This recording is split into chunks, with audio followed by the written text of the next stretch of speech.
Dengan mempelajari Sirah Nabawiyah, maka makin menambah kecintaan kepadanya. Semoga yang subscribe juga dimudahkan jalannya menuju surga. Silahkan tekan tombol like supaya postingan ini semakin tersebar.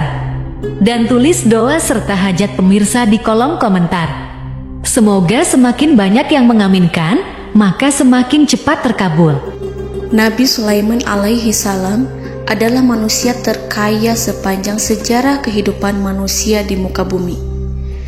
Dalam beberapa kitab suci seperti Al-Quran, Alkitab, dan Injil, Nabi Sulaiman alaihi salam dijelaskan sebagai manusia terkaya yang pernah hidup di muka bumi. Tidak ada satupun manusia yang bisa mengalahkan total kekayaannya hingga hari kiamat tiba. Para arkeolog telah menemukan situs peninggalan sejarah Islam yang mengungkap total kekayaan Nabi Sulaiman alaihi salam. Erez bin Yosef, seorang profesor sekaligus peneliti, ia menyatakan bahwa 3.000 tahun yang lalu Nabi Sulaiman alaihi salam diperkirakan memiliki kekayaan senilai 2,2 triliun US dollar. Dan apabila dikonversikan dengan nilai mata uang dolar hari ini, jika dirupiahkan, maka nilainya setara dengan 32.891.870 triliun rupiah. Profesor itu juga menjelaskan bahwa kekayaan Nabi Sulaiman alaihi salam berasal dari dua sumber, yakni istana kerajaan dan tambang tembaga. Nilai itu berkali-kali lipat lebih banyak dari total kekayaan negara Indonesia yang hanya mencapai 11.454 triliun per 30 Desember 2021. Nabi Sulaiman alaihi salam memiliki beberapa mukjizat. Di antaranya adalah dapat berbicara dengan bahasa binatang. Beliau dapat memerintah mereka untuk melakukan sesuatu. Beliau juga dapat mengendalikan besar kecilnya tekanan angin dan dapat mengatur ke arah mana angin akan berhembus. Sehingga dengan itu Nabi Sulaiman dapat memanfaatkan angin sebagai kendaraannya dan juga kendaraan tentaranya. Nabi Sulaiman juga bisa melunakkan besi dan membentuknya menjadi pakaian perang yang anti tusukan senjata tajam. Nabi Sulaiman juga memimpin para jin. Mereka tunduk dan patuh pada perintah Nabi Sulaiman alaihi salam. Tidak hanya setan, iblis laknatullah yang merupakan makhluk pembangkang dapat dibuat tunduk bertekuk lutut pada perintah-perintah Nabi Sulaiman. Nabi Sulaiman bisa melakukan teleportasi, yaitu berpindah dari suatu tempat ke tempat yang lain dalam waktu singkat. Peristiwa itu dibuktikan dengan pemindahan singgasana Ratu Balqis atas perintah Nabi Sulaiman. Nabi Sulaiman dikenal sebagai raja yang adil dan bijaksana. Nabi Sulaiman diberkahi kecerdasan yang luar biasa untuk menyatu padukan segenap kekuatan yang Allah berikan kepadanya. Ia mengelola dan membawa kerajaannya menjadi kekuatan raksasa yang tak terkalahkan di masanya dengan segenap kemampuan yang dimilikinya. Tentara Nabi Sulaiman adalah tentara terkuat di bumi tanpa ada yang menandingi. Pertanyaan mendasar yang muncul kali ini adalah dari mana sumber kekayaan dan kekuatan Nabi Sulaiman alaihi salam? Untuk mendapat jawaban dari pertanyaan itu, simak video ini sampai akhir. Sebelum itu, mari bantu channel ini terus berkembang dengan cara subscribe dan nyalakan tanda loncengnya. Berikan komentar yang positif dan berikan like serta share video ini. Bismillahirrahmanirrahim. Sungguh kami benar-benar telah menganugerahkan ilmu kepada Daud dan Sulaiman. Keduanya berkata, segala puji bagi Allah yang melebihkan kami dari kebanyakan hamba-hambanya yang mukmin. Sulaiman telah mewarisi Daud dan dia berkata, "Wahai manusia, kami telah diajari untuk memahami bahasa burung dan kami dianugerahi segala sesuatu. Sesungguhnya, semua ini benar-benar karunia yang nyata." Quran Surat An-Naml ayat 15-16. Saudara-saudaraku yang dirahmati Allah, pada ayat di atas disebutkan bahwa Sulaiman telah mewarisi Daud. Nabi Sulaiman mewarisi Nabi Daud dalam sisi kenabian dan kekuasaan, bukan mewarisi harta, karena para nabi tidak mewariskan harta. Sebab sepeninggalan mereka, harta para nabi menjadi sedekah bagi orang-orang yang ada di sekitarnya, yaitu orang-orang fakir dan orang-orang yang membutuhkan. Dan harta para nabi tidak dikhususkan bagi kalangan keluarganya. Rasulullah Shallallahu Alaihi Wasallam bersabda, "Kami para nabi tidak mewariskan." Nabi Sulaiman mewarisi kenabian dari Nabi Daud. Ini adalah hal yang jelas. Allah telah memilihnya sebagai nabi dari Bani Israel. Begitu juga Allah telah memberinya kekuasaan kerajaan sehingga ia menjadi pemimpin Bani Israel. Barangkali sesuatu yang paling penting yang diwarisi oleh Nabi Sulaiman dari Nabi Daud adalah tradisi militer. Kemajuan militer yang dahsyat telah berpindah kepada Nabi Sulaiman. Nabi Daud sebenarnya adalah seorang pengembala kambing yang sangat miskin, tetapi seiring dengan perjalanan waktu, ia menjadi komandan pasukan tiada tanding. Nabi Daud alaihi salam mengetahui bahwa kekuatan hakiki yang mengatur alam semesta adalah kekuatan Allah. Ketika Nabi Daud mengelurkan tangannya dan memegang potongan batu, lalu beliau melemparkannya dengan ketepel ke arah Jalut, kepala Jalut retak dan ambruk menghantam tanah. Ini sebagai bentuk demonstrasi kekuatan darinya. Kehadiran Nabi Daud mengubah pasukan Bani Israel, di mana mereka sebelumnya lari jika berhadapan dengan musuh. Maka kini keberadaan mereka mulai diperhitungkan di masa hidupnya. Nabi Daud mengalami peperangan yang sangat banyak, tapi Al-Quran tidak menceritakan secara terperinci. Hal itu dikarenakan karena Al-Quran adalah kitab dakwah di jalan Allah, bukan kitab sejarah. Al-Quran hanya menceritakan di dalam Al-Quran surat Shad ayat 20, "Dan kami kuatkan kerajaannya, kerajaan Daud." Ayat tersebut berarti bahwa Nabi Daud belum terkalahkan dalam peperangan yang diikutinya. Di samping dukungan yang Allah berikan kepadanya, juga pasukan dan rakyatnya, di mana mereka adalah orang-orang yang bertauhid, menyerahkan diri kepada Allah. Allah Subhanahu wa Ta'ala mengajarkan kepada Nabi Daud hal-hal yang menjadikan pasukannya memiliki keistimewaan yang dengannya mereka dapat mengalahkan pasukan-pasukan lain, pasukan-pasukan besar yang ada di bumi pada saat itu. Allah Subhanahu wa Ta'ala berfirman dalam surat Saba ayat 10, "Dan kami telah melunakkan besi untuknya." Baju besi mungkin akan menjadi masalah dalam benak kita. Ketika orang-orang yang berperang, baju besi cukup mengganggu gerakan mereka. Kita bisa membayangkan ketika ada dua orang berperang, salah satu dapat bergerak bebas, sementara yang lainnya tidak leluasa bergerak karena tertahan dengan pakaiannya. Namun, dengan kekuasaan Allah, Nabi Daud dapat melunakkan besi dan membuat baju besi yang ringan, yang mudah untuk digunakan. Ini adalah kemajuan penting yang Allah berikan kepada Nabi Daud dan tentaranya. Kemajuan itu kemudian diajarkan, diwariskan dan dimiliki oleh Nabi Sulaiman alaihi salam. Nabi Sulaiman memiliki pasukan dahsyat yang melebihi pasukan manapun di bumi saat itu, atau bahkan mungkin saat ini. Bahkan Allah menambahkan karunia-Nya kepada Nabi Sulaiman yang disebutkan dalam Al-Quran surat An-Naml ayat 16. "Dan Sulaiman telah mewarisi Daud, dan dia berkata, 'Wahai manusia, kami telah diberi pengertian tentang suara burung, dan kami diberi segala sesuatu. Sesungguhnya, ini benar-benar suatu karunia yang nyata.'"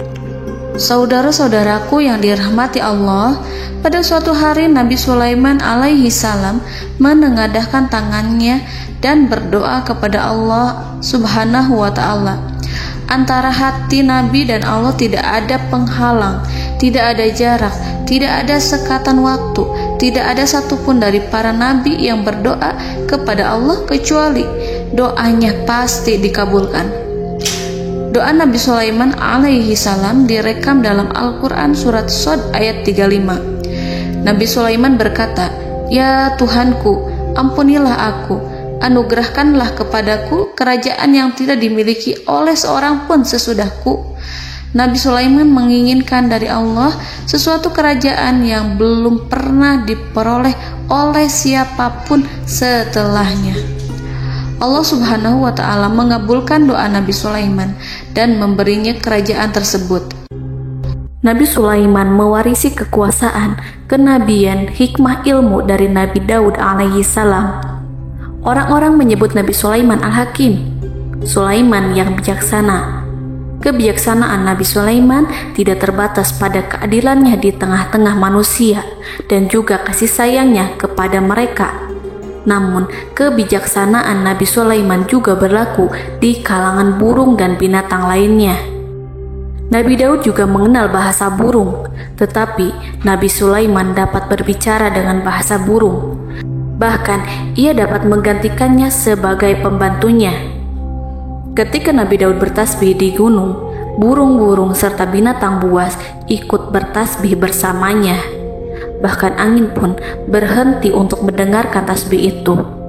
Sedangkan Nabi Sulaiman alaihi salam, Allah Subhanahu wa ta'ala memberinya karunia lebih dari itu, di mana binatang-binatang buas tunduk padanya, begitu juga angin dan burung.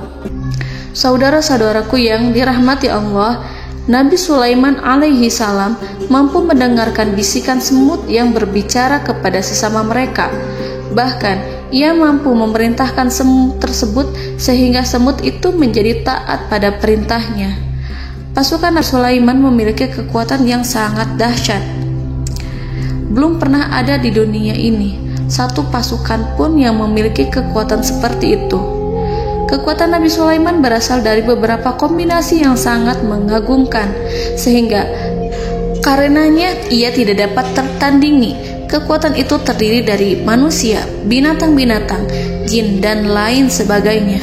Kita mengetahui bahwa jin adalah makhluk Allah dan manusia tidak mampu melihatnya atau menghadirkannya atau meminta pertolongan kepadanya. Sedangkan Nabi Sulaiman telah diberi Allah suatu kemampuan untuk menundukkan jin, mempekerjakan mereka sebagai tentara di tengah-tengah peperangan. Bahkan ia mampu menjadikan mereka sebagai pekerja-pekerja kasar di kerajaannya saat tidak ada peperangan. Oleh sebab itu, ketika ada pasukan lain yang mencoba melawan pasukan Nabi Sulaiman, mustahil mereka akan mendapatkan kemenangan. Bahkan pasukan Nabi Sulaiman diperkuat oleh pasukan burung. Burung di pasukan Nabi Sulaiman memerankan tugas penting, yaitu menjadi agen intelijen. Kita mengetahui bahwa peranan informasi saat peperangan adalah hal yang penting. Dari informasi tersebut, pasukan dapat mengetahui keadaan lawannya. Demikianlah peranan burung pada pasukan Sulaiman. Ia terbang di tengah-tengah musuh. Kemudian, ia kembali kepada Nabi Sulaiman untuk menyampaikan berita tentang keadaan lawannya. Di samping jin dan burung, Allah juga menundukkan angin untuk Nabi Sulaiman. Nabi Sulaiman dapat memerintahkan angin dan ia mampu untuk menaiki angin tersebut. Dalam Al-Quran surat Shad ayat 36-40, Allah Subhanahu wa ta'ala berfirman, "Kami tundukkan kepada angin yang berhembus dengan baik menurut kemana saja yang dikehendaki Sulaiman. Dan kami tundukkan pula kepadanya setan-setan, semuanya ahli bangunan dan penyelam, dan setan yang lain yang terikat dalam belenggu. Inilah anugerah kami, maka berikanlah kepada orang lain atau tahanlah untuk dirimu tanpa perhitungan, dan sesungguhnya dia mempunyai kedudukan yang dekat pada sisi kami dan tempat kembali yang baik." Saudara-saudaraku yang dirahmati Allah, Allah Subhanahu wa Ta'ala juga memberikan kemampuan yang tak seorang pun dari para nabi mendapatkannya, yaitu kemampuan untuk memerintah setan. Setan adalah salah satu bagian dari jin. Ia adalah kelompok yang celaka dari bangsa jin. Kelompok ini sebenarnya tidak mampu dikuasai oleh manusia.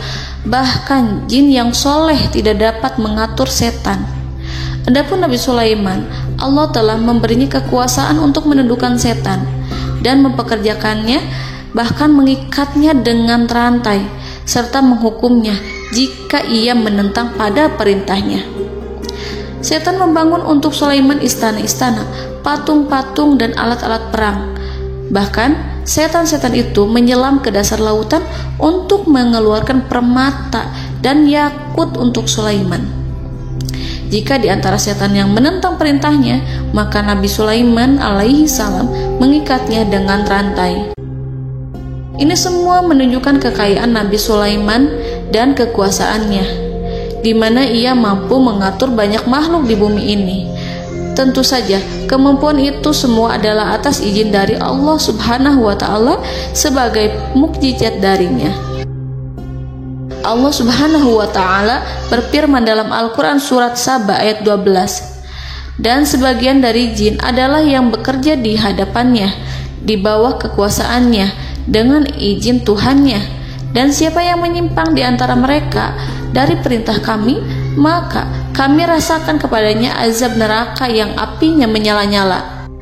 Para jin itu membuat untuk Sulaiman apa yang dikehendakinya, dari gedung-gedung yang tinggi, patung-patung, dan piring-piring yang besarnya seperti kolam, atau periuk yang tetap berada di atas tungku. Saudara-saudaraku yang dirahmati Allah, Nabi Sulaiman yang bijaksana adalah penguasa yang tak tertandingi di muka bumi. Meskipun memperoleh nikmat-nikmat khusus yang agung itu yang Allah berikan kepada Sulaiman, beliau tetap menunjukkan dirinya sebagai manusia yang paling banyak berzikir kepada Allah dan manusia yang paling banyak bersyukur di zamannya. Saudara-saudaraku yang dirahmati Allah, sebagaimana Allah Subhanahu wa Ta'ala memberikan nikmat kepada ayahnya Nabi Daud alaihi salam, di mana ia mampu melunakkan besi dan Allah mengajarinya bagaimana cara mencairkan besi, maka Nabi Sulaiman alaihi salam dapat memanfaatkan tembaga yang cair untuk peperangan. Dan juga di saat perdamaian, pada saat peperangan, beliau mencampur tembaga dengan besi dan menjadikannya perunggu. Mereka menggunakan senjata-senjata perunggu dalam peperangan seperti pedang, baju besi, dan juga pisau. Senjata-senjata ini adalah senjata yang paling kuat pada saat itu. Sedangkan di saat damai, tembaga digunakan untuk membuat bangunan, perhiasan, dan sebagainya. Meskipun Nabi Sulaiman mendapatkan nikmat yang besar dan karunia yang khusus, Allah Subhanahu wa Ta'ala mengujinya dengan suatu ujian yang dahsyat. Ujian yang akan selalu datang kepada seorang hamba yang soleh. Ketika hamba itu mendapatkan kedudukan besar, maka ujiannya pun menjadi besar. Allah Subhanahu wa Ta'ala menguji Nabi Sulaiman dengan penyakit. Diceritakan oleh Fahru Roji, Nabi Sulaiman diuji dengan suatu penyakit yang keras, di mana kedokteran saat itu tidak dapat dan tidak mampu mengatasinya. Sakitnya Nabi Sulaiman sangat keras sehingga para dokter dari kalangan manusia ataupun jin tidak mampu menghilangkan penyakit itu. Lalu burung-burung menghadirkan rumput-rumput yang dianggapnya sebagai obat, tetapi Nabi Sulaiman tak kunjung sembuh. Semakin hari penyakit Nabi Sulaiman semakin menjadi-jadi, sehingga ketika Nabi Sulaiman duduk di atas kursi, ia duduk bagaikan tubuh tanpa roh. Seakan-akan ia mati karena saking keras penyakit yang dideritanya. Sakit yang diderita oleh Nabi Sulaiman alaihi salam berlangsung sangat lama. Namun Nabi Sulaiman tidak henti-hentinya berzikir kepada Allah dan meminta kesembuhan kepadanya, serta selalu beristighfar dan mengungkapkan rasa cinta kepadanya. Selesailah ujian Allah terhadap hambanya Nabi Sulaiman. Beliau pun sembuh. Nabi Sulaiman merasakan kembali kesehatannya Setelah ia mengetahui segala kejayaan dan segala kekuasaan serta segala kebesarannya, tidak lagi mampu menghilangkan penyakit yang dideritanya, kecuali jika Allah menghendaki. Saudara-saudaraku yang dirahmati Allah, Nabi Sulaiman telah membangun tempat ibadah, tempat sujud, sehingga manusia menyembah Allah di dalamnya. Orang-orang yang membangunnya berjumlah puluhan ribu orang. Tentu setiap kelompok dari mereka memiliki pekerjaan masing-masing. Di antara mereka ada yang mencairkan tembaga, di antara mereka ada yang tukang pahat, ada yang tukang ukir, ada yang membelah batu, ada yang memotong kayu, ada yang mendatangkan rumput-rumput dari Libanon, ada yang mendatangkan emas dan menjadikannya lempengan-lempengan yang mengkilat untuk menutupi kayu, serta untuk melapisi dinding-dinding. Bahkan golongan jin pun membantu membangun tempat tersebut, tentu dengan perintah dan bimbingan Nabi Sulaiman. Mereka membuat patung-patung yang besar, membuat bejana yang besar untuk tempat makan para tentara dan pekerja, yaitu bejana seperti gunung. Karena saking berat dan besarnya, mereka juga membuat tempat-tempat minum yang besarnya seperti kolam. Nabi Sulaiman mengawasi para pekerjanya dan juga mengurusi masyarakatnya, di mana beliau mengenali problem mereka dan berusaha memecahkannya. Beliau juga mengawasi pasukan dari kalangan binatang dan burung. Beliau mengetahui apabila ada satu di antara mereka yang tidak datang, kemana ia pergi, serta mengapa ia pergi. Nabi Sulaiman menguasai pengetahuan itu semua.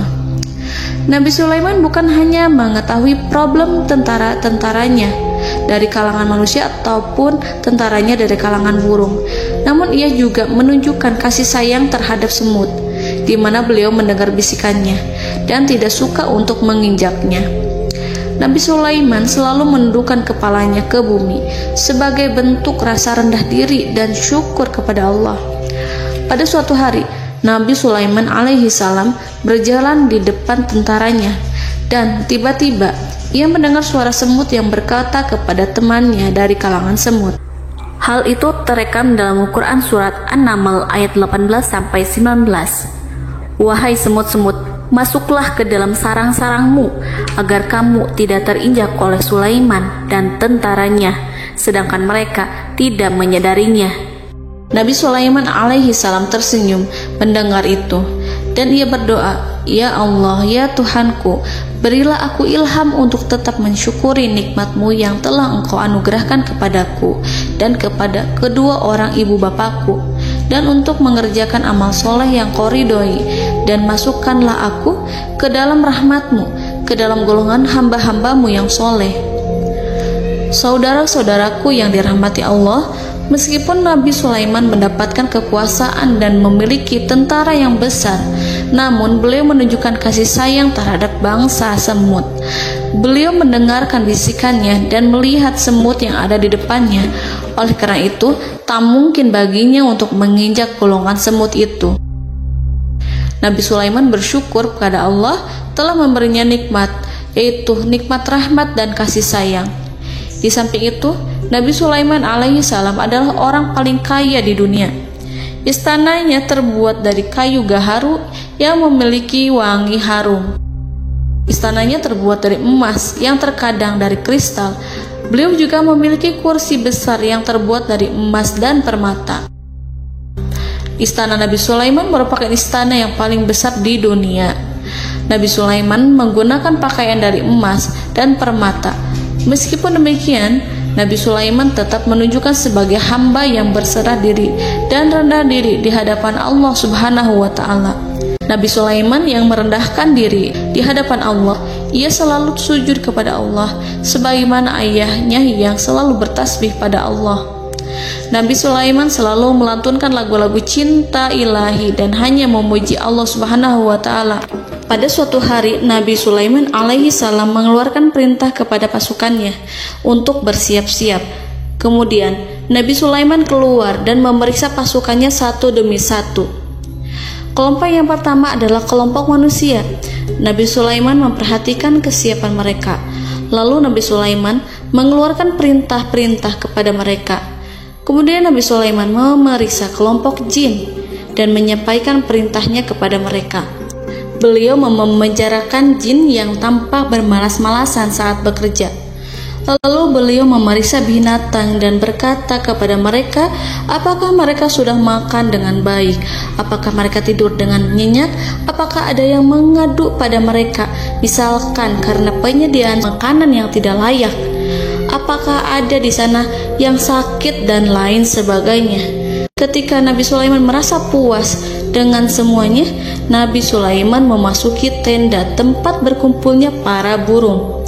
Nabi Sulaiman alaihissalam kemudian memasuki tenda tersebut, mengamati keadaan di sekitarnya, sehingga beliau mengetahui bahwa ada satu burung yang tidak hadir, yaitu burung hudhud. Mengapa aku tidak melihat burung hudhud? Burung-burung yang lain tampak terdiam sebagai penghormatan, dan mereka mendengarkan apa yang akan dikatakan pemimpin mereka. Nabi Sulaiman mengarahkan pandangannya pada semua burung dan tidak menemukan burung hudhud di antara mereka. Tak seekor burung pun yang mengetahui keberadaannya. Burung hudhud absen pada apel wajib kali ini. Nabi Sulaiman mulai menampakkan kemarahannya. Tiba-tiba, seekor burung kecil memberanikan diri untuk berkata kepada Nabi Sulaiman, Wahai Nabi yang mulia, seharusnya Hudhud ada bersamaku kemarin untuk melaksanakan tugas penyelidikan. Ia adalah pemimpin misi itu. Namun, burung Hudhud belum datang. Oleh karena itu, aku tidak pergi bersamanya. Burung itu tampak gemetar. Nabi Sulaiman mengetahui bahwa Hudhud tidak hadir dan tak seorang pun mengetahui kemana ia pergi. Burung hudhud pergi tanpa izin terlebih dahulu.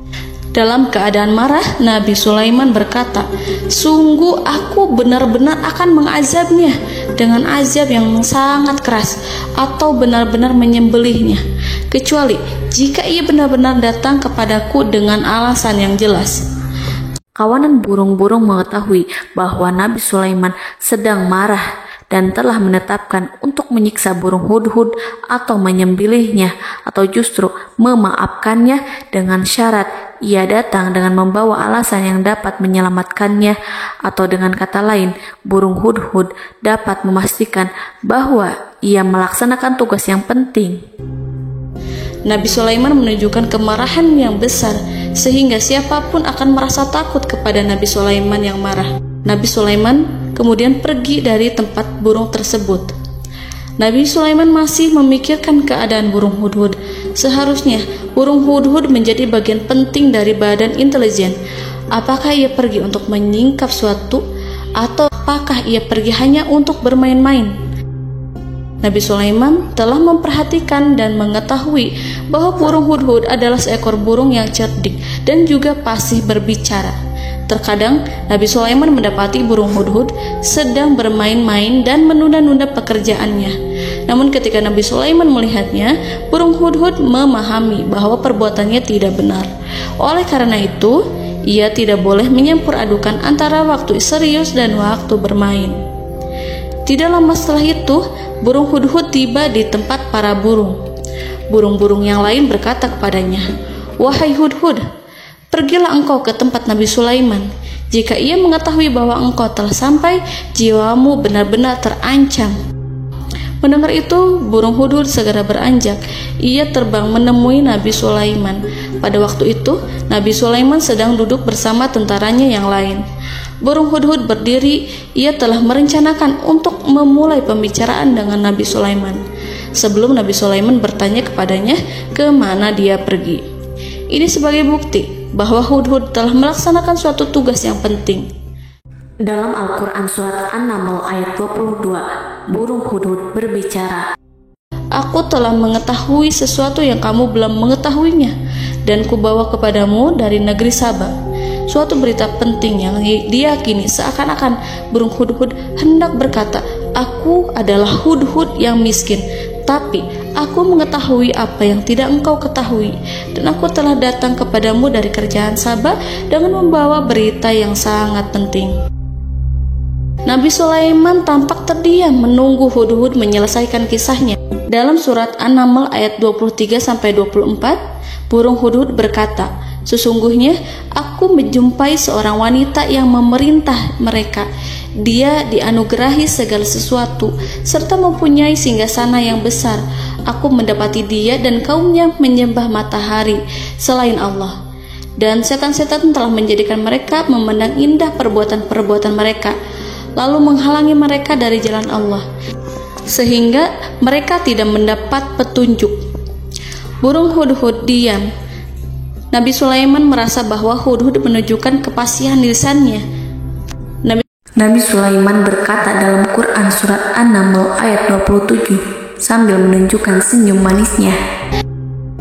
Nabi Sulaiman berkata, "Akan kami lihat apakah kamu benar wahai hudhud, ataukah kamu termasuk orang-orang yang berdusta." Seakan-akan burung hudhud ingin mengatakan, "Aku tidak berbohong, wahai Nabi yang mulia." Namun diamnya Sulaiman membuat takut sehingga burung hudhud terdiam. Nabi Sulaiman terdiam karena berpikir, lalu ia memutuskan sesuatu setelah itu. Beliau melihat kepada lainnya dan meminta secari kertas. Nabi Sulaiman menulis surat singkat dan menyerahkannya kepada hudhud, serta memerintahkan kepadanya seperti yang dikatakan dalam Quran surat An-Naml ayat 28. "Pergilah dengan membawa suratku ini, lalu jatuhkanlah kepada mereka, kemudian berpalinglah dari mereka, lalu perhatikanlah apa yang mereka bicarakan." Al-Quranul Karim hanya menceritakan dalam Quran surat An-Naml bagaimana perginya hudhud dan bagaimana ia menyerahkan surat itu. Lalu Al-Quran langsung menyebut keadaan kerajaan Balqis yang saat itu sedang membaca surat di depan para pembesar kerajaan dan para menterinya. Dalam Al-Quran surat An-Naml ayat 29-31 berkatalah Balqis, "Wahai pembesar-pembesar, sesungguhnya telah dijatuhkan kepadaku sebuah surat yang mulia.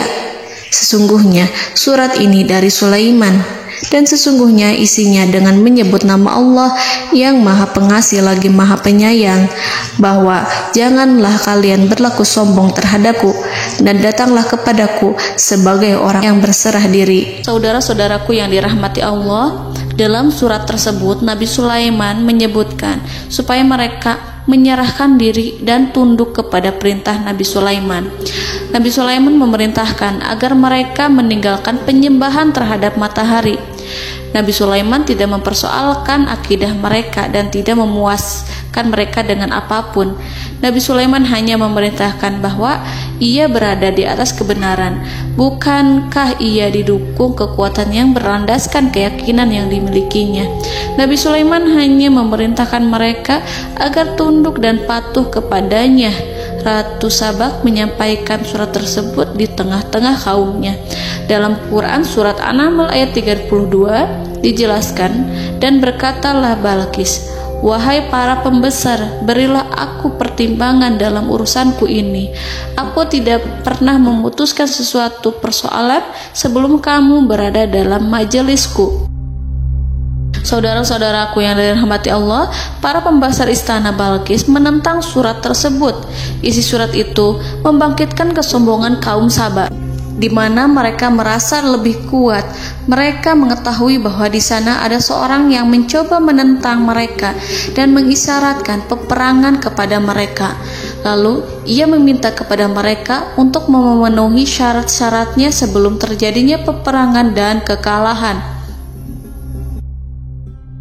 Dalam surat An-Naml ayat 33, mereka menjawab, "Kita adalah orang-orang yang memiliki kekuatan dan juga memiliki keberanian yang sangat besar dalam peperangan. Dan keputusan berada di tanganmu, wahai rajaku. Maka pertimbangkanlah apa yang akan kamu perintahkan." Saudara-saudaraku yang dirahmati Allah, para pembesar kaum Sabak seakan ingin berkata, "Kita siap untuk melaksanakan perang." Tampaknya ratu itu memiliki kebijakan yang lebih baik dari pembesar kaumnya. Surat Sulaiman itu membuatnya berpikir lebih jernih dan lebih berhati-hati. Ia berusaha sebisa mungkin menghindari peperangan. Ratu itu berpikir dalam tempo yang lama. Nama Sulaiman tidak diketahuinya dan ia pun belum pernah mendengarnya. Oleh karena itu, Ratu kaum Sabak tidak mampu mengetahui dan mendeteksi seberapa besar kekuatan Nabi Sulaiman. boleh jadi Nabi Sulaiman memiliki kekuatan yang dahsyat, sehingga ia mampu memerangi kekuasaannya dan mengalahkannya. Kemudian ratu memperhatikan apa yang ada di sekelilingnya. Ia melihat kemajuan masyarakatnya dan juga kekayaannya. Barangkali ia mengira bahwa Nabi Sulaiman iri terhadap kemajuan dan kekayaannya itu, sehingga Nabi Sulaiman ingin menyerangnya. Setelah mempertimbangkan isi surat Nabi Sulaiman dengan cermat, Ratu Saba memilih untuk tidak bersikap ceroboh dan bodoh. Ratu lebih suka untuk menggunakan bahasa kelembutan. Ia mengirim kepada Nabi Sulaiman suatu hadiah yang besar. Ratu mengira bahwa Nabi Sulaiman seorang yang ambisius, yang boleh jadi ia telah mendengar tentang kekayaan kerajaan Saba. Para utusan pergi dengan membawa hadiah dari Ratu Saba. Ratu berharap agar mereka dapat memasuki kerajaan Nabi Sulaiman dan akan mengetahui kondisi kerajaannya. Saat mereka pulang, Ratu ingin mendengar secara langsung dari mereka tentang bagaimana keadaan kaum Nabi Sulaiman dan pasukannya. Setelah mendapatkan informasi yang cukup, maka Ratu Balqis dapat membuat sesuatu keputusan yang tepat. Ratu menyembunyikan apa yang terlintas dalam pikirannya, lalu ia berbicara kepada pembesar istananya bahwa ia dapat menyingkap niat jahat Raja Sulaiman melalui cara mengirimkan hadiah kepadanya. Ratu lebih memilih cara tersebut dan menunggu reaksi dari Nabi Sulaiman. Ratu berhasil memuaskan para pembesar istana, dan untuk sementara ia menghilangkan ide untuk berperang. Karena para raja jika menyerang suatu desa, maka pemimpin desa tersebut adalah orang yang paling banyak mendapatkan kehinaan. Akhirnya, para pembesar kaumnya merasa puas dengan pikiran Ratu Balqis. Saudara-saudaraku yang dirahmati Allah, dalam surat An-Naml ayat 34-35 dijelaskan, Ratu Balqis berkata, "Sesungguhnya raja-raja apabila memasuki suatu negeri, niscaya mereka akan membinasakannya dan menjadikan penduduknya yang mulia menjadi hina. Dan demikian pula lah yang akan mereka perbuat. Dan sesungguhnya aku akan mengirim utusan kepada mereka dengan membawa hadiah, dan aku akan menunggu apa yang akan dibawa kembali oleh utusan itu." Kemudian sampailah hadiah dari Ratu Balqis kepada Nabi Sulaiman. Para intelijen Nabi Sulaiman memberitahunya bahwa utusan Balqis datang dengan membawa hadiah. Nabi Sulaiman langsung mengetahui bahwa Ratu Balqis itu sengaja mengirim orang-orangnya untuk mengetahui atau untuk mendapatkan informasi tentang kekuatannya. Lalu setelah itu ia akan mengambil keputusan atau mengambil sikap kepada kerajaan Sulaiman. Nabi Sulaiman segera memanggil semua pasukannya untuk berkumpul. Utusan Balqis segera memasuki istana Nabi yang dipenuhi dengan pasukan yang besar, bersenjata. Melihat itu, utusan Ratu Balqis tercengang dan terkejut ketika mereka melihat kekayaan yang mereka bawa tidak ada apa-apanya dibandingkan dengan kerajaan Nabi Sulaiman. Hadiah mereka tampak tidak berarti. Emas yang mereka bawa tampak tidak memiliki makna saat mereka memasuki istana Nabi Sulaiman yang terbuat dari kayu-kayu pohon gaharu yang mengeluarkan bau yang harum serta dihiasi dengan emas permata. Para utusan Ratu Balqis berdiri bersama Nabi Sulaiman dan menyaksikan bagaimana Nabi Sulaiman mengendalikan pasukannya. Kemudian mereka mulai berpikir tentang kekuatan dan kualitas pasukan Nabi Sulaiman. Betapa kagetnya mereka ketika melihat di tengah-tengah pasukan itu terdapat singa, burung, dan tentara dari kalangan manusia yang mampu terbang. Mereka pun sadar bahwa mereka di hadapan pasukan yang tiada tandingannya. Selesailah demonstrasi pasukan Nabi Sulaiman. Kemudian para utusan ratu dipersilahkan maju ke tempat hidangan makanan. Para utusan itu sangat terkejut ketika melihat berbagai macam makanan dari penjuru dunia ada di depannya. Dan di antara makanan itu terdapat pula makanan yang biasa ditemukan di negeri mereka. Tetapi mereka melihat bahwa makanan itu memiliki rasa yang lebih istimewa. Selain itu, piring-piring yang ada di depan mereka terbuat dari emas dan mereka dilayani oleh laki-laki yang berhias dengan emas. Di meja makan itu terdapat burung, ikan laut, dan berbagai macam daging yang mereka tidak mampu lagi membedakan daging apa itu. Nabi Sulaiman tidak makan bersama mereka, tapi beliau makan dengan menggunakan piring yang terbuat dari kayu. Beliau memakan roti yang kering yang dicampur dengan minyak. Inilah makanan yang dipilih Nabi Sulaiman. Makan bersama mereka dalam keadaan diam, mereka merasa kehadiran Nabi Sulaiman menciptakan suatu wibawa yang luar biasa. Selesai perjamuan itu, lalu dengan sangat malu mereka menyerahkan hadiah dari Ratu Balqis kepada Nabi Sulaiman. Hadiah itu berupa emas yang bagi mereka hadiah itu sangat bernilai tinggi. Tapi di sini hadiah itu tampak kecil di hadapan kekayaan-kekayaan Nabi Sulaiman yang sangat mengagumkan. Nabi Sulaiman memperhatikan hadiah dari Ratu Balqis itu dan berkata dalam Quran surat An-Naml ayat 36, "Maka apa yang diberikan Allah kepadaku lebih baik daripada apa yang diberikannya kepadamu, tetapi kamu merasa bangga dengan hadiahmu."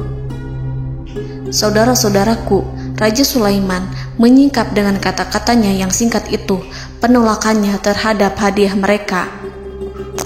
Ia memberitahu utusan itu bahwa ia tidak menerima hadiah tersebut. Ia tidak merasa puas dengan hadiah itu. Yang membuatnya puas hanyalah, "Janganlah kalian berlaku sombong terhadapku dan datanglah kepadaku sebagai orang-orang yang berserah diri." Lalu Nabi Sulaiman berkata kepada mereka dengan pelan. Hal itu diabadikan dalam Al-Quran surat An-Naml ayat 37. "Kembalilah kepada mereka. Sungguh kami akan mendatangi mereka dengan bala tentara yang mereka tidak kuasa melawannya. Dan pasti kami akan mengusir mereka dari negara itu, yaitu negeri Saba, dengan terhina. Dan mereka akan menjadi tawanan-tawanan yang hina." Saudara-saudaraku yang dirahmati Allah, Nabi Sulaiman kemudian meninggalkan para utusan ratu setelah terlebih dahulu mengancam mereka. Para utusan itu berharap agar Nabi Sulaiman mau menunggu kunjungan Ratu Balqis yang akan membawa misi perdamaian. Akhirnya, sampailah para utusan Ratu Balqis ke negeri Saba. Mereka segera menuju istana sang ratu. Mereka memberitahu bahwa negeri mereka ada di ujung tanduk. Mereka menceritakan kepada ratu tentang kekuatan Nabi Sulaiman dan tidak mungkin bagi mereka mampu melawannya. Mereka meyakinkan Ratu Balqis bahwa ia harus mengunjunginya dan melihat sendiri bagaimana kebesaran kerajaan Nabi Sulaiman. Kemudian Ratu Balqis menyiapkan dirinya untuk pergi menuju kerajaan Nabi Sulaiman. Nabi Sulaiman duduk di kursi kerajaan di tengah-tengah para pembesarnya dan para menterinya, serta para komandan pasukannya. Beliau berpikir tentang sosok Balqis. Nabi Sulaiman mengetahui bahwa Balqis menuju tempatnya. Balqis dikelilingi rasa takut. Nabi Sulaiman berpikir sejenak tentang bagaimana matahari disembah. Ia memikirkan bagaimana informasi yang diterima oleh intelijennya tentang kemajuan kerajaan Balqis dalam bidang kesenian dan ilmu pengetahuan. Nabi Sulaiman bertanya kepada dirinya sendiri, apakah kemajuan menjadi penghalang untuk mengetahui kebenaran? Apakah ratu itu senang dengan kekuatan yang dicapainya? Dan ia membayangkan bahwa kekuatannya adalah segalanya.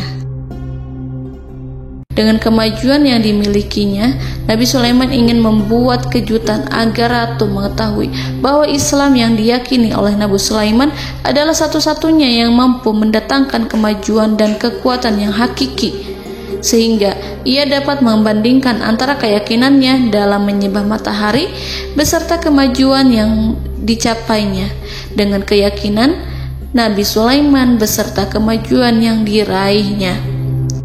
Saudara-saudaraku yang dirahmati Allah, para mata-mata Nabi Sulaiman telah memberitahunya bahwa hal yang sangat disegani dan dikagumi oleh kaum Balqis adalah kerajaan Saba, yaitu singgasana Ratu Balqis. Singgasana itu terbuat dari emas dan batu delima. Singgasana tersebut dijaga oleh penjaga yang sangat disiplin, di mana mereka tidak pernah lalai sedikit pun.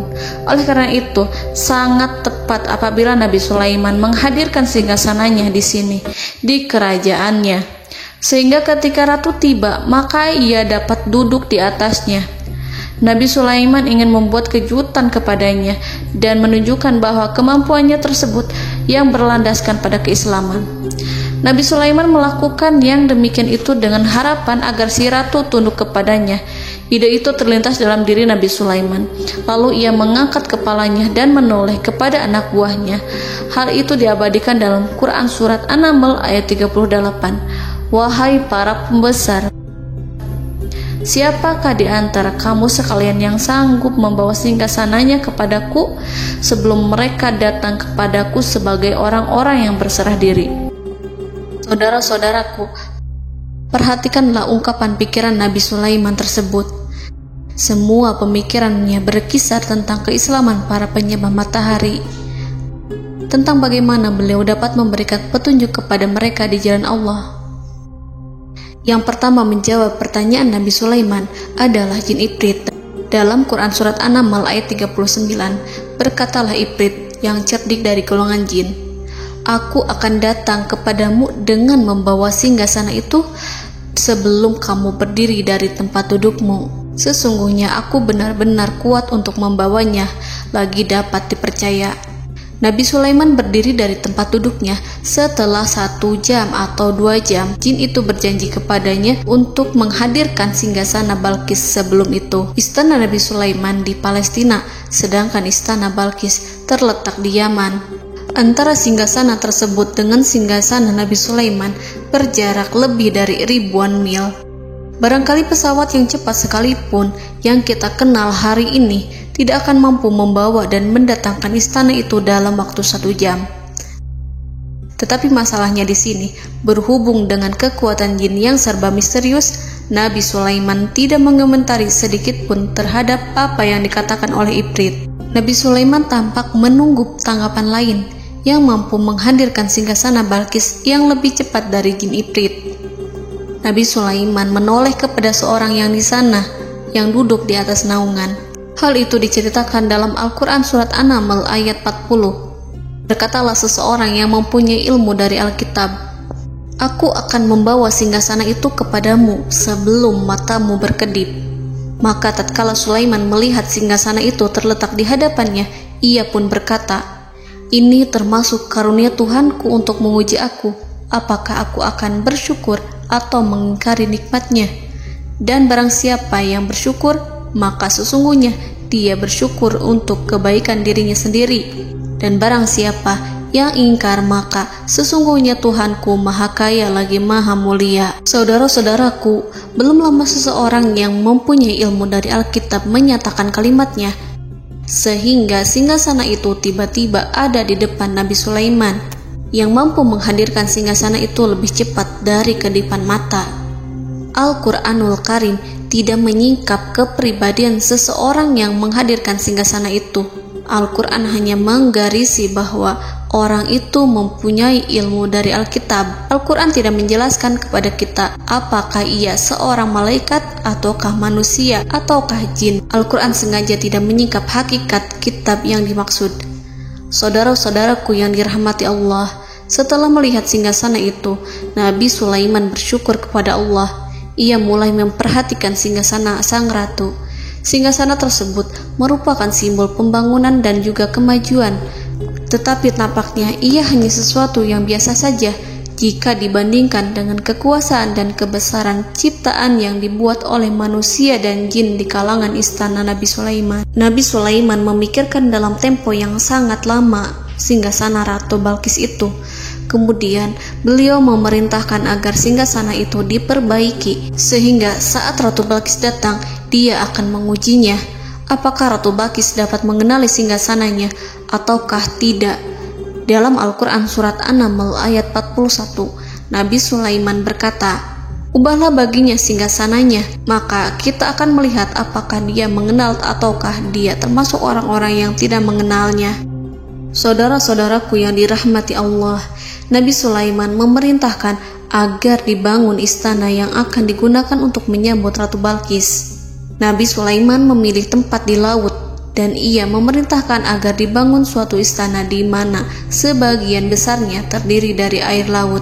Nabi Sulaiman memerintahkan agar lantainya itu terbuat dari kaca yang tebal dan kuat, sehingga orang-orang yang berjalan di atas istana itu akan dapat melihat di bawahnya ada ikan-ikan berwarna-warni yang berenang-renang.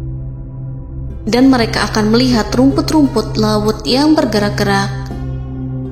Akhirnya, selesailah pembangunan istana itu. Saking bersihnya kaca lantainya, sehingga tampak di sana tidak ada kaca.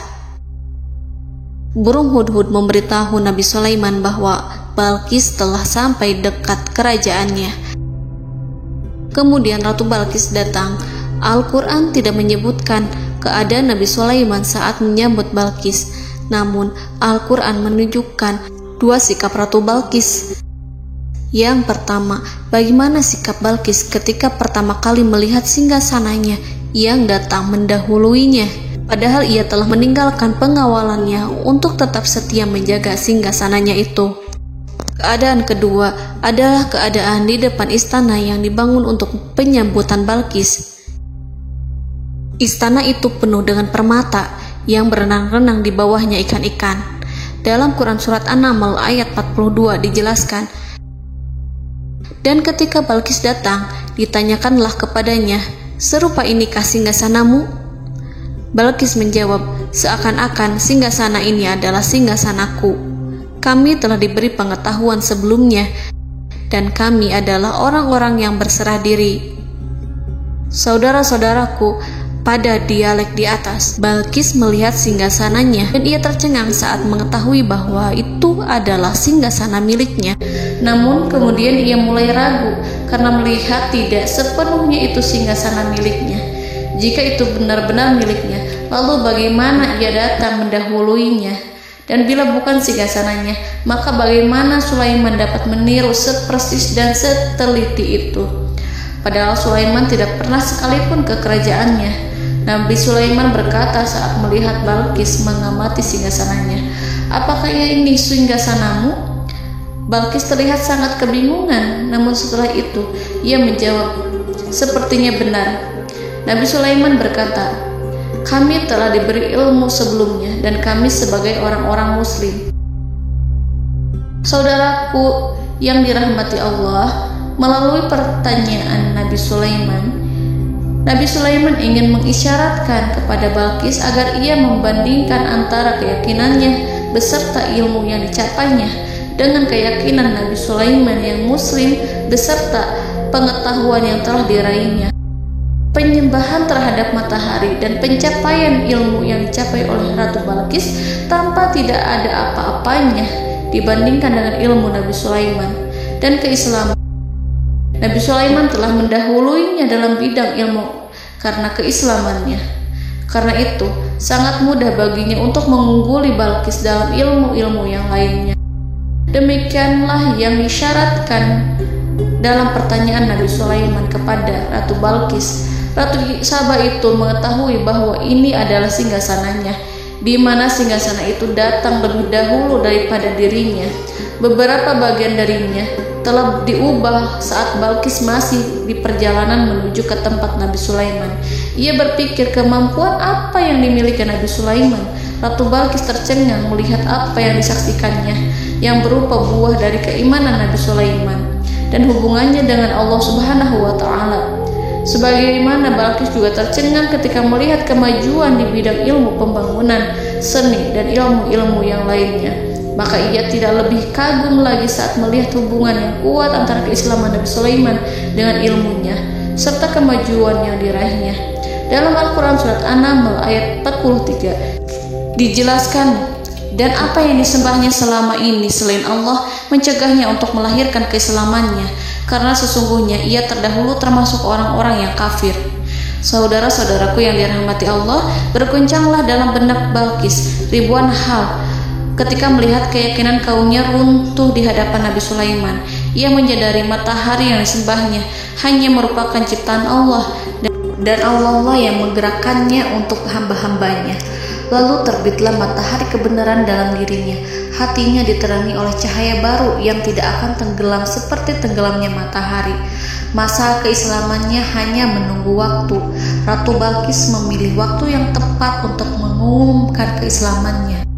Allah Subhanahu wa Ta'ala berfirman dalam Quran Surat An-Naml ayat 44. Dikatakan kepadanya, masuklah ke dalam istana. Maka tatkala ia melihat lantai istana itu, dikiranya kolam air yang besar dan disingkapnya 2 betisnya. Berkatalah Sulaiman, sesungguhnya ia adalah istana licin yang terbuat dari kaca. Berkatalah Balqis, wahai Tuhanku, sesungguhnya aku telah berbuat zalim terhadap diriku dan aku berserah diri bersama Sulaiman kepada Allah Tuhan semesta alam. Saudara-saudaraku yang dirahmati Allah, dikatakan kepada Balqis, masuklah ke dalam istana. Ketika ia masuk, maka ia tidak menyaksikan adanya kaca, tetapi ia melihat air, sehingga ia mengira akan bersinggungan dengan air. Lalu ia menyingkapkan sedikit bajunya agar bajunya itu tidak basah. Nabi Sulaiman mengingatkannya tanpa melihatnya agar ia tidak khawatir terhadap pakaiannya, karena pakaiannya tidak akan basah, sebab di sana tidak ada air. Itu sekedar kaca yang halus, yang saking halusnya sehingga ia tidak tampak. Pada kesempatan itulah Balqis mengumumkan keislamannya yang mengakui kelalimannya, dan ia menyatakan menyerahkan diri kepada Nabi Sulaiman dan kepada Allah Tuhan semesta alam. Lalu kaumnya pun mengikutinya dan mereka memeluk Islam. Balqis menyadari ia berhadapan dengan penguasa yang terbesar di bumi dan Nabi Allah yang mulia. Untuk pertama kalinya, wajah Sulaiman tampak dihiasi dengan senyuman yang menunjukkan kepuasannya sejak Balqis mengunjunginya.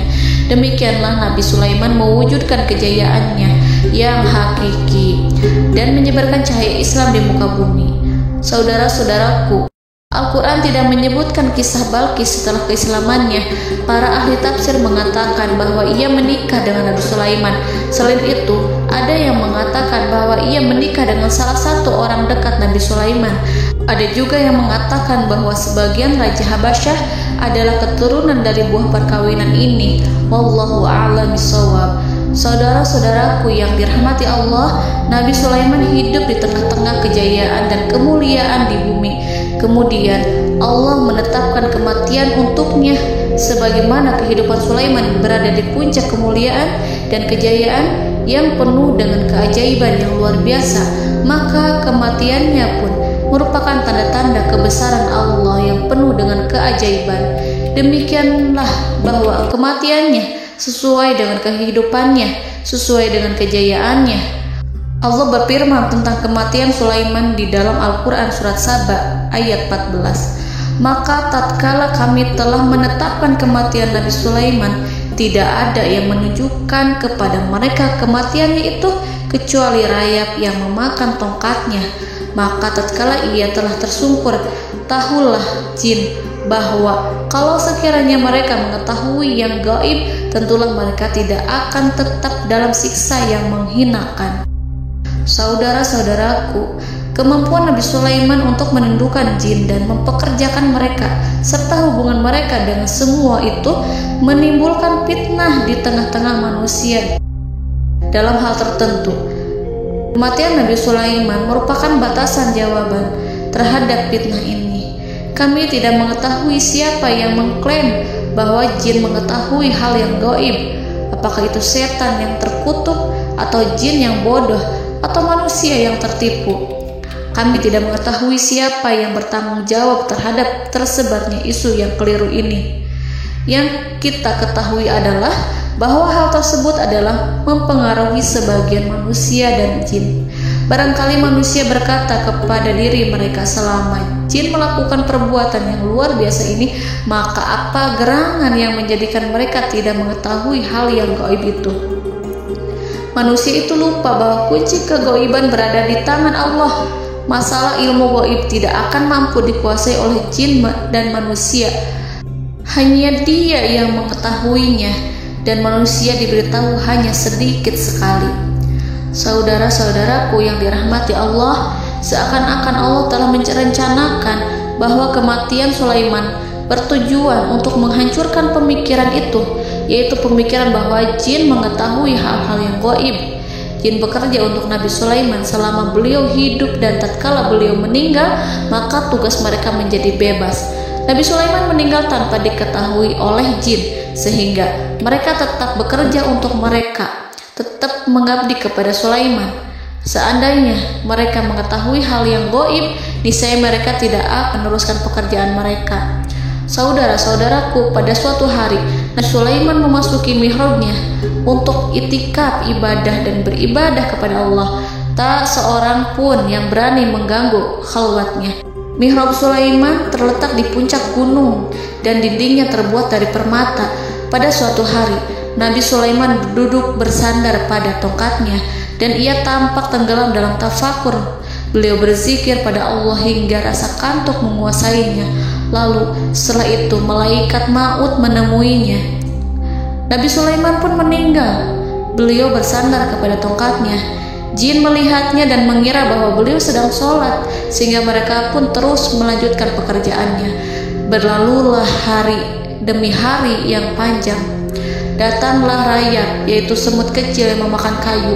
Hewan itu mulai memakan tongkat Nabi Sulaiman. Rayap itu tampak lapar. Sebagian dari tongkat Nabi Sulaiman dimakan beberapa hari oleh rayap itu. Ketika yang dimakannya semakin bertambah, maka tongkat itu pun menjadi rusak dan kemudian jatuh dari tangan Nabi Sulaiman alaihi salam. Tubuh mulia itu kehilangan keseimbangan dan kemudian jatuh terhempas di bumi. Tatkala tubuh suci itu tersungkur, maka manusia segera menuju ke arahnya. Mereka menyadari dan mengetahui bahwa Nabi Sulaiman telah meninggal dalam waktu yang lama. Jin menyadari bahwa mereka tidak mengetahui hal yang gaib, dan manusia pun mengetahui hakikat ini. Seandainya jin mengetahui hal yang gaib, niscaya ia tidak akan meneruskan siksa yang hina. Mereka tidak akan bekerja kepada Sulaiman. Demikianlah Nabi Sulaiman alaihi salam meninggal dalam keadaan duduk dan sholat di mihrabnya. Lalu berita itu tersebar bagaikan api di bumi. Manusia, burung, dan binatang buas mengantarkan jenazah Nabi Sulaiman. Sekawanan burung tampak sedih dan menangis. Semua makhluk bersedih. Akhirnya tak seorang pun mengetahui bahasa burung di bumi. Meninggallah seorang yang memahami pembicaraan burung, binatang-binatang, jin, dan lain sebagainya. Burung-burung itu berkata, betapa beratnya kehidupan di tengah orang-orang yang tidak mengetahui pembicaraan kita. Allahu a'lam.